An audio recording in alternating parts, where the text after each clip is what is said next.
Good morning மக்களே. இன்றைக்கி வந்து ஒரு ஸ்வீட் டே தான். என்னென்னு பார்த்தீங்கன்னா, என்னுடைய மகனுக்கு பிறந்த நாள்.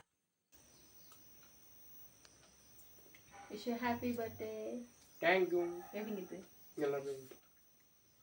என்னோட விஷஸ் கூடவே உங்கள் எல்லாருடைய விஷஸும் இருக்கணும்னு நான் விரும்புகிறேன். இன்றைக்கி கிளைமேட் பார்த்திங்கன்னா ரொம்ப ஒரு மழை பெஞ்சு ஒரு மாதிரி தான் இருக்குது. சூப்பராக இருக்கு ஆனால் பார்க்குறதுக்கு. இன்றைக்கி நம்ம ஸ்வீட்டு பார்த்திங்கன்னா நம்ம வந்து கேசரி தான் பண்ணியிருக்கோம். அவங்களுக்கு இனிப்புனா பிடிக்காது. இருந்தாலும் நம்ம இன்றைக்கி வந்து ஸ்வீட் பண்ணணும் அப்படின்றதுக்காக நான் வந்து ஸ்வீட் பண்ணியிருக்கேன். நான் என்னவெல்லாம் மெஷர்மெண்ட்டில் வந்து கேசரி செஞ்சுருக்கேன் அப்படின்றது வீடியோவை பார்க்கலாம் வாங்க.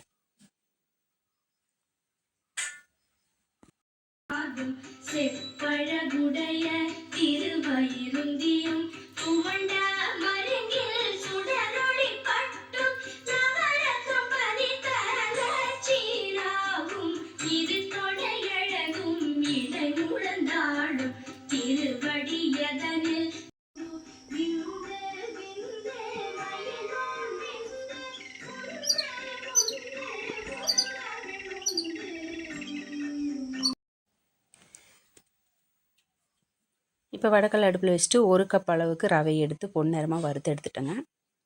வறுத்தெடுத்த அதே வடக்கல்லில் வந்து 1 ஸ்பூன் நெய் போட்டு முந்திரி திராட்சை ரெண்டுத்தையும் வந்து பொன்னிறமாக வறுத்து எடுத்தாச்சு.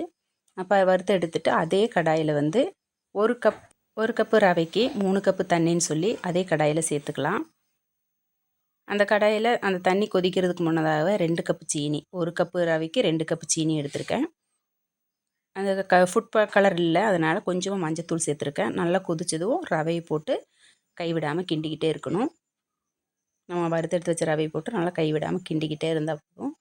பொறுமையாக கிண்டிக்கிட்டே இருங்க, அடி பிடிக்காத அளவுக்கு. அதுக்கு நடுவில் வந்து நம்ம வந்து நெய் சேர்த்துருக்கோம் இல்லைங்களா, அந்த நெய்யின் மேலே சேர்க்கல. நான் 1 ஸ்பூன் மட்டும் தான் நெய் சேர்த்துருக்கேன். அதுக்கு பதிலாக நான் வந்து தேங்காய் தான் சேர்த்துருக்கேன். ஏன்னா நெய் அதிகமாக கொடுத்தா அவங்களுக்கு யாருக்கு இங்கே பிடிக்காது. அதனால் நான் தேங்காய் தான் சேர்த்துருக்கேன். உங்களோட விருப்பம் போல் நெய் கூட நீங்கள் சேர்த்துக்கலாம்.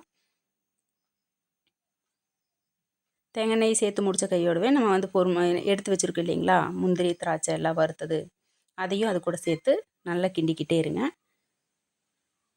கரெக்டான பாகத்தில் வந்து உங்களுக்கு கேசரி ரெடி ஆயிடும். இந்த வீடியோ உங்களுக்கு பிடிச்சது அப்படின்னா லைக் அண்ட் ஷேர் பண்ணுங்கள். நம்ம சேனலை சப்ஸ்கிரைப் பண்ணாதே சப்ஸ்கிரைப் பண்ணி பாருங்கள்.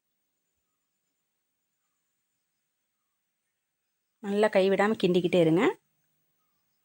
இதே மெஷர்மெண்ட்டில் நீங்களும் செஞ்சு பாருங்கள், ட்ரை பண்ணி பாருங்கள். எப்படி இருக்குன்னு நீங்கள் வீடியோ கமெண்டில் சொல்லுங்கள். தேங்க்ஸ் ஃபார் வாட்சிங்.